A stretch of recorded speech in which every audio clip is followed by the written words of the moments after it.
Je voudrais parler un petit peu de mon expérience personnelle. C'est que j'ai vécu, du coup, enfin voilà, j'étais en CN3 pour ma part donc assez avancée. Et on m'a forcément, classiquement, on m'a proposé de coniser. Moi, je ne voulais pas, parce que je savais qu'on pouvait agir différemment. J'ai vu, alors ça a été le parcours du combattant, j'ai vu plusieurs gynécos, 5 en tout, hein, qui m'ont tous été unanimes, qui disent il faut coniser, il faut coniser. Alors certains me le déclamant avec le drapeau de la peur, cancer, attention, vous êtes irresponsable, vous avez un enfant, vous venez juste d'avoir un enfant, etc., etc. D'autres avec plus de douceur, mais tous étaient unanimes sur le fait qu'il fallait coniser.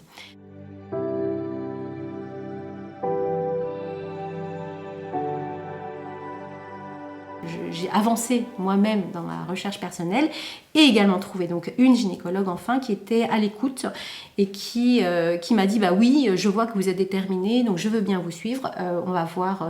Et elle avait aussi quelques connaissances supplémentaires en nutrithérapie. Et la nutrithérapie, on va ajouter spécifiquement des nutriments, agir avec des nutriments pour retourner un équilibre thérapeutique. Voilà. Donc j'ai rajouté de la nutrithérapie. Mon travail, moi, ce que je connaissais donc avec les plantes, etc., que j'avais déjà mis en place, avec l'aromathérapie entre autres, pourquoi pas, on verra si on n'en parle pas. Mais en tous les cas, voilà, j'ai agi à ma manière. Et en un mois, je suis passée de CIN3 à CIN1. Puis de CN1 à plus rien, mais en 6 mois. C'est-à-dire que j'y retournais un peu. Je crois qu'on a fait au bout de 3 mois, puis à nouveau au bout de 3 mois, et c'est là qu'on s'est aperçu que voilà, c'était bon. Et là, depuis, ce que me propose cette gynécologue, c'est que depuis, j'y retourne à peu près une fois par an, peut-être un peu plus, mais effectivement, tout va bien. Mais juste pour dire qu'il est tout à fait possible d'agir sur les facteurs de risque, d'agir sur autre chose que juste la matière et de l'intervention. Là, on a alors, le corps à proprement parler de l'utérus, donc l'épaisseur. Hein. Hop. Et là, on commence à descendre vers le col. La première partie, la partie en symétrie qui est juste en face. Voilà. Et alors, pourquoi je fais tout ça? C'est parce que c'est un peu les différentes couches. Hein. Je pense que ça a son intérêt. Hop, hop, hop. Voilà.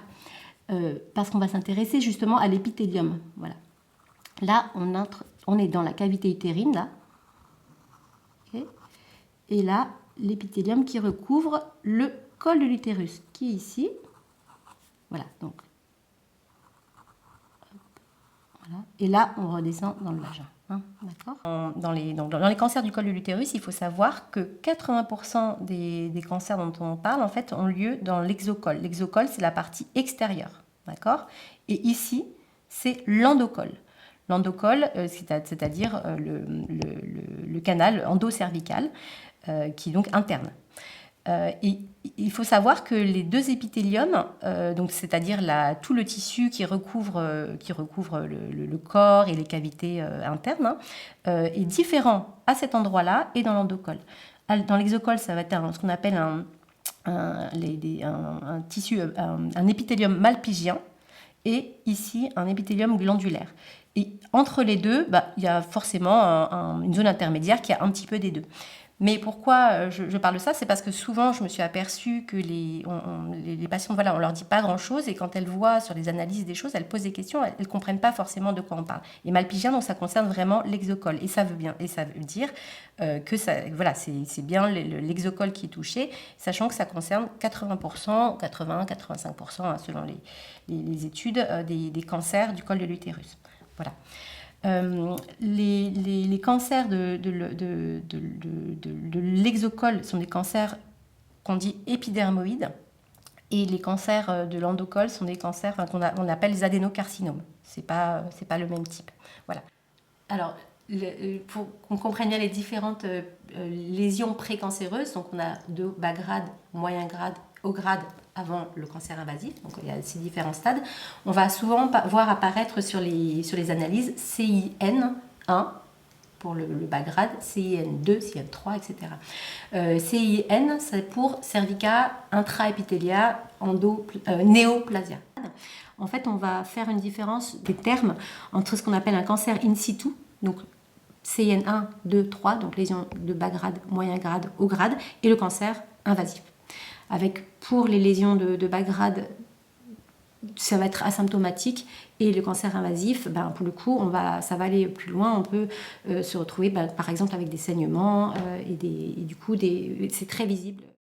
C'est un graphique que j'ai repris d'un article qui est dans Nature Reviews Cancer de 2007 de Woodman. Voilà. Alors, j'ai dessiné là donc, les différentes couches. Donc ici, on voit le derme. Au-dessus, la membrane basale en plus foncé. Là, on voit qu'ils se tiennent bien toutes. Je vais prendre mon crayon pour désigner, c'est plus facile. Voilà. La couche basale, avec les cellules un peu plus carrées là, qui se tiennent. Là, l'épithélium pavimenteux, donc au-dessus, bien sûr. Et là, la zone superficielle. Alors, ici, on a une partie de col normal, et là, on va aller de plus en plus vers le cancer, c'est-à-dire le grade 1, la lésion de bas grade, la lésion moyen grade, la lésion de grade élevé, et là, le cancer invasif. Et donc, qu'est-ce qu'on voit comme différence? C'est que la charge virale va s'intensifier au début, en grade 1, grade 2, on voit qu'il y a beaucoup de charges virales. Alors, les charges virales, elles sont représentées par les petites mouches là qu'on voit, tous ces petits points. Et on va voir aussi un changement, une transformation au niveau cellulaire. En fait, elles vont être de plus en plus compactes, s'élever. Tu vois, ça commence à dépasser la zone superficielle. Ça augmente en taille, et ça va aussi déborder par le bas et creuser la fameuse membrane basale. Et là, on est par exemple, en CN3, on commence à percer. Et le cancer invasif, lui, va carrément prendre toute la place, traverser et aller jusqu'au derme plus ou moins profondément. Voilà, donc col normal, grade 1, grade 2, on voit que ça change. Je n'ai pas refait toutes les cellules, on est d'accord. Grade 3 et le cancer invasif. Voilà.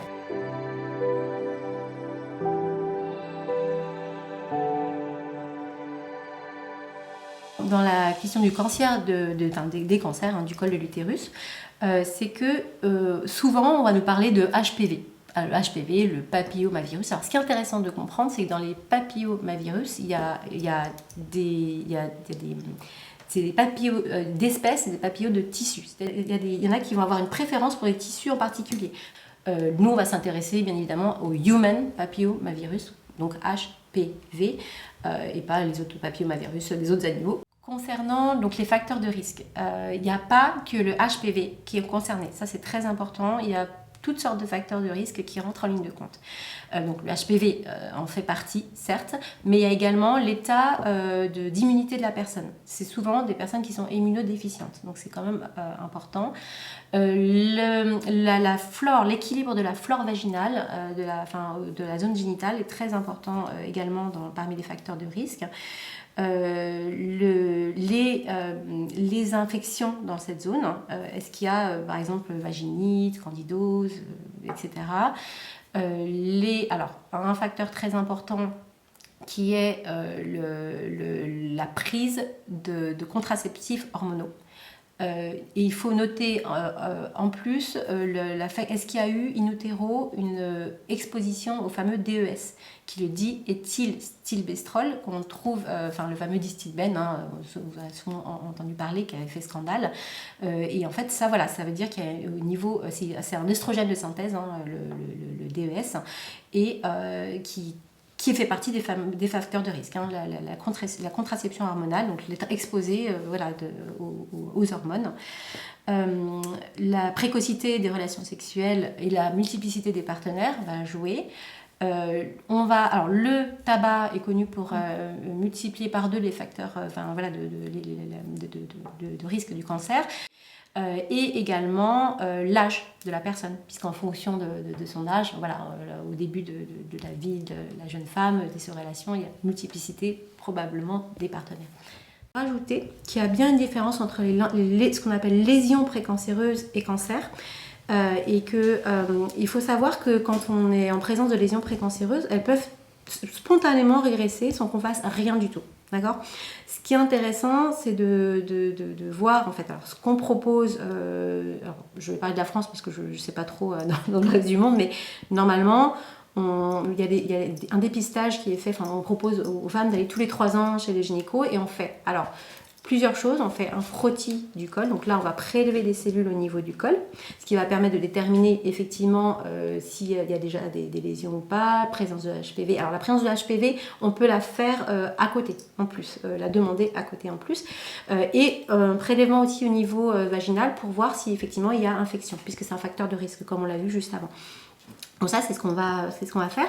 On va, quand effectivement on voit au niveau du frottis qu'il y a des anomalies, on va proposer la colposcopie.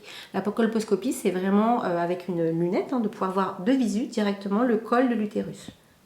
Qui va voilà, et donc là on va voir si oui ou non c'est manifeste ou pas, parce que là du coup ça rejoint ce que je voulais dire tout à l'heure, c'est que il y a dans les lésions précancéreuses, donc on appelle cancer in situ aussi, il n'y a pas de manifestation. Il n'y a pas de, enfin, je veux dire, ça va être asymptomatique, c'est ça que je veux dire. Alors que dans le cancer invasif, là, il peut y avoir des manifestations, c'est vraiment visible, voilà, très visible à l'œil nu. Et les manifestations, ça peut être par exemple les saignements. Donc ça, c'est vraiment une alerte. Par exemple, des femmes qui sont ménopausées, qui se remettent à saigner, ça, c'est un signe important. Enfin, il faut vraiment consulter. Ça peut être vraiment un cas, notamment de cancer du col, qui est déjà avancé. Et donc je reviens à ce qu'on propose, donc la colposcopie, qui permet vraiment de voir ce qu'il en est. Et quand on voit des anomalies du coup à la lunette, on va aller prélever une toute petite carotte justement au niveau du col, là où on voit une anomalie, pour analyser donc au microscope quel est le stade, s'il y a des lésions précancéreuses et quel en est le stade. Voilà. Comment on va agir quand il y a des lésions de haut grade, donc CIN 3 et de moyen grade. Très rapidement, on va proposer une conisation. Donc là, je vais refaire. Donc là, c'est le col, comme on a vu tout à l'heure. Donc là, c'est le vagin. Voilà. Et là, on a le col. Et la conisation, en fait, ça va consister, bon là, l'entrée, je l'ai faite un peu grande, mais à retirer un cône. Voilà. Ça va correspondre à un cône. C'est pour ça qui est plus ou moins grand, plus ou moins étalé, en fonction de la zone. Et je pense que ce qui est intéressant, c'est de voir ce qu'on voit à la colposcopie, ce qu'on montre normalement aux patientes, mais ce n'est pas toujours le cas, je m'en suis aperçue. Donc là, c'est le col, cette fois vu de face, ce qu'on voit à la colposcopie. Donc en fait, on va parler de cadran comme dans une horloge.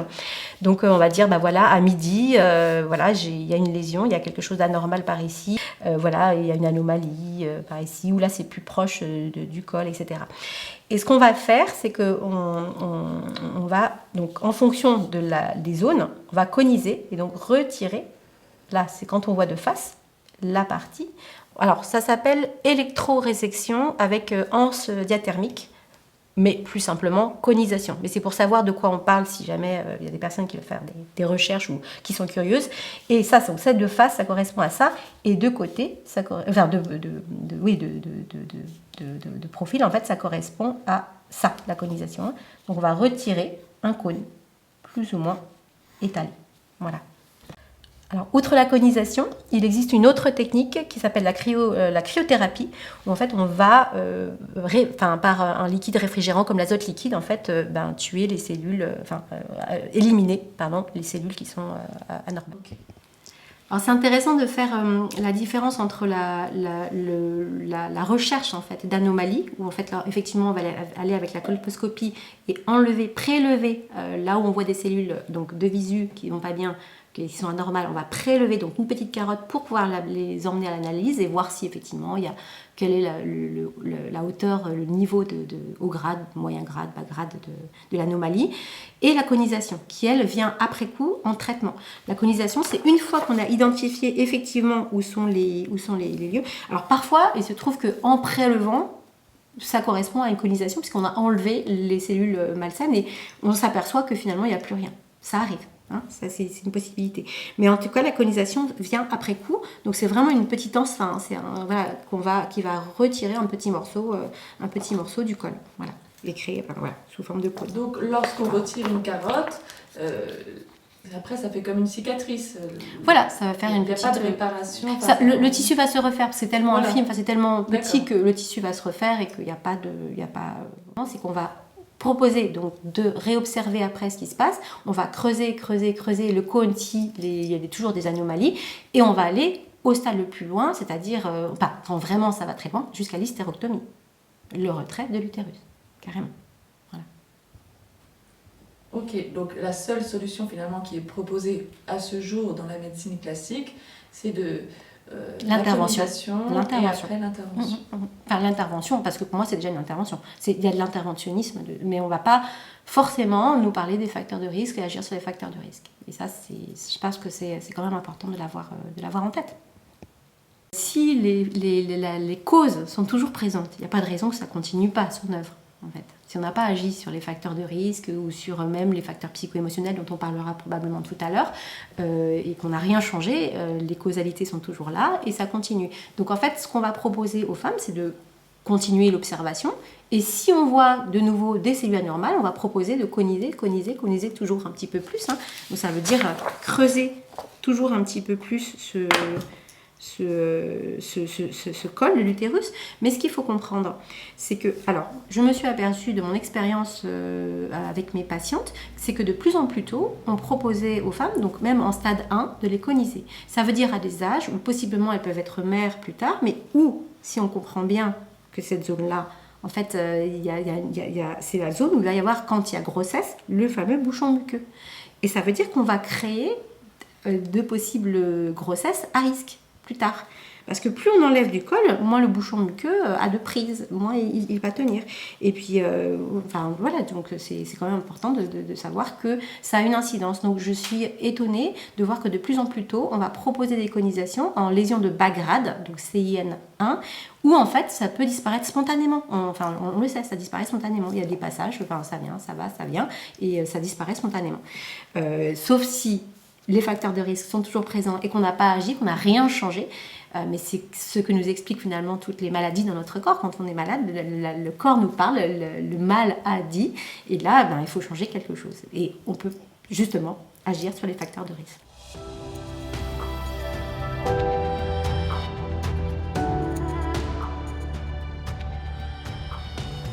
Là, on va parler du facteur psycho-émotionnel. Donc, je rappelle les 4 causalités, moi que je regarde en tant que naturopathe, c'est vraiment les causalités mécaniques, les causalités métaboliques, les causalités psycho-émotionnelles et les causalités énergétiques. Donc là, je vais parler du psycho-émotionnel. Donc, je vais m'appuyer sur le décodage biologique et de ce que je sais.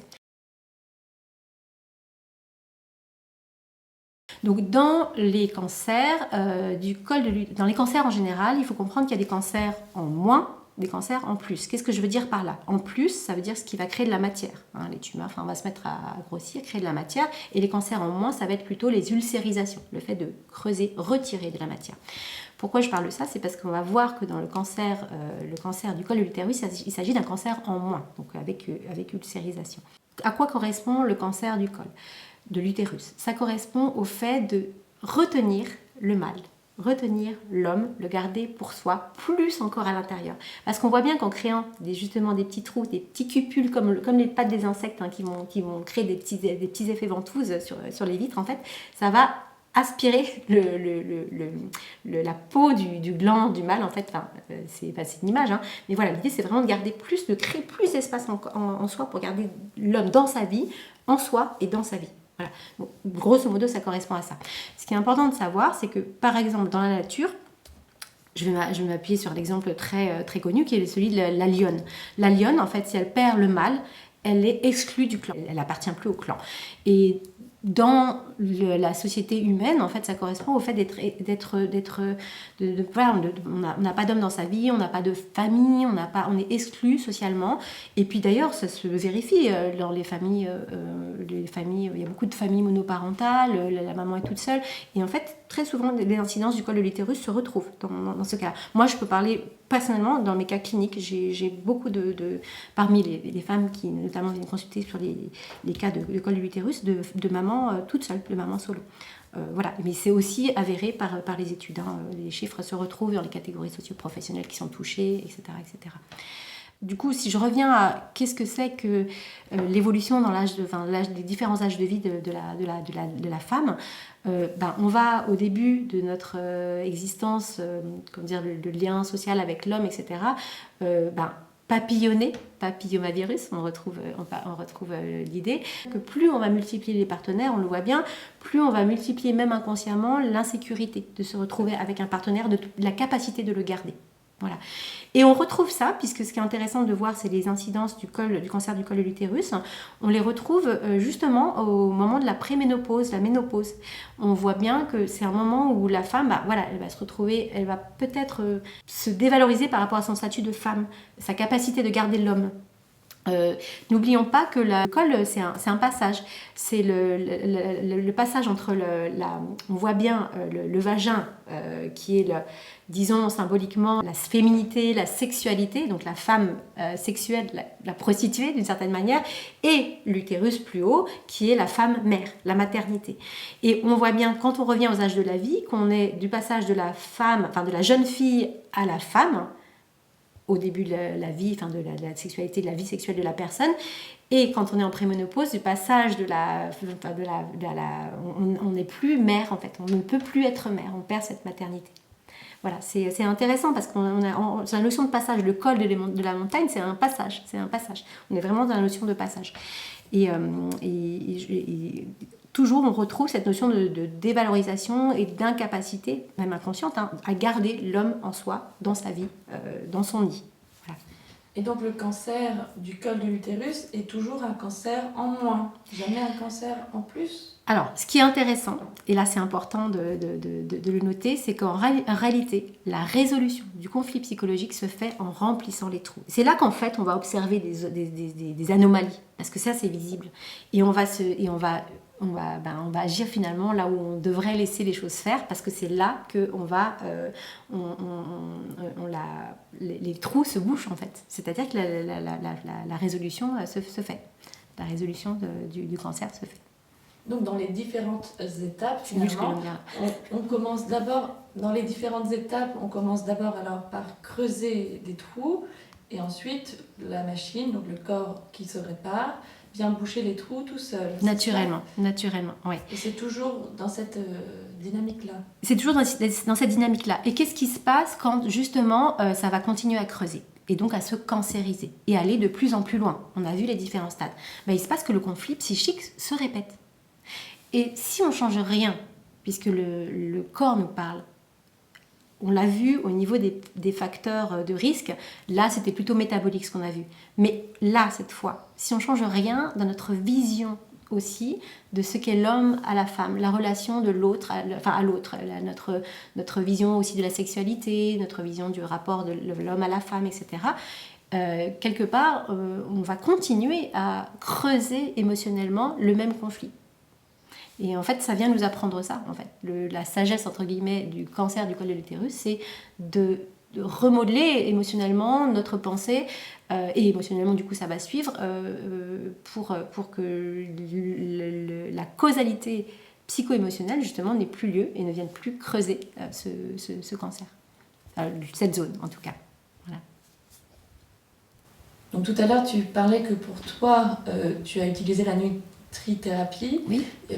D'autres choses avant la thérapie, etc. Et au niveau psycho-émotionnel, alors il y a eu des prises de conscience ou et des choses. Et ça m'a permis justement de comprendre quelque chose, dans toute cette recherche que je faisais, puis bon, mes connaissances aussi en décodage biologique, j'avais déjà des données, mais ça m'a permis moi de prendre conscience à mon échelle, à mon niveau, ce que je vivais dans ma propre vie. En fait, il se trouve que le papa de mes enfants, et voilà, l'homme qui est dans ma vie aujourd'hui, donc je l'ai rencontré un peu avant ce cancer du col, et j'ai compris en fait qu'il s'agissait de la résolution en réalité d'avoir trouvé l'homme dans ma vie, que je gardais dans mon nid, que je gardais tout simplement. Et je pense que cette prise de conscience elle est importante pour que justement on ne continue pas, puisque c'est le conflit psychique, dans la dimension émotionnelle, quand on s'attelle à cette cause émotionnelle et pas le reste, les métaboliques, mécaniques, énergétiques, qui va, le conflit psychique se répète, c'est ça qui fait que ça va creuser, continue à creuser, le passé de CN1 en CN2, puis CN3, puis le cancer, quand on va vers les différentes phases. Donc Voilà, c'est une prise de conscience, il y a eu une prise de conscience personnelle. Donc il y avait eu une difficulté émotionnelle auparavant suite au départ d'un autre homme? Très probablement, exactement. J'avais vécu avec quelqu'un avant et très probablement qu'il y avait inconsciemment une dévalorisation aussi, inconsciente, puisqu'il y a vraiment une notion de dévalorisation dans ce cancer. Oui, donc c'était bien au stade inconscient, enfin... Oui. Pour toi, tout allait bien, tu t'en rendais pas Voilà, compte. exactement. Et là, tout ce travail donc, personnel, de me soigner, moi-même finalement, de chercher des réponses à mes questions, m'ont amené cette prise de conscience personnelle, dans ma vie personnelle également.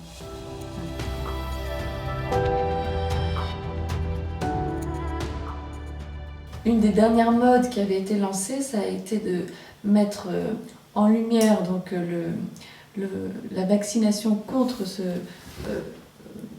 cancer du col de l'utérus. Qu'est-ce que tu en penses? Alors, c'est une vaste question et qui est très intéressante. Alors, je veux dire tout d'abord que, comme on l'a vu tout à l'heure, le HPV seul, la présence de HPV seul n'est pas suffisante pour aller vers la cancérisation. Il y a les fameux autres les fameux autres facteurs de risque il faut qu'il y ait plusieurs facteurs de risque présents, dont le HPV, dont la présence de HPV, sachant qu'effectivement, dans les cancers de l'exocole, ils sont là à 100%, mais par exemple, dans le cancer de l'endocole, seulement la moitié ont la présence de HPV.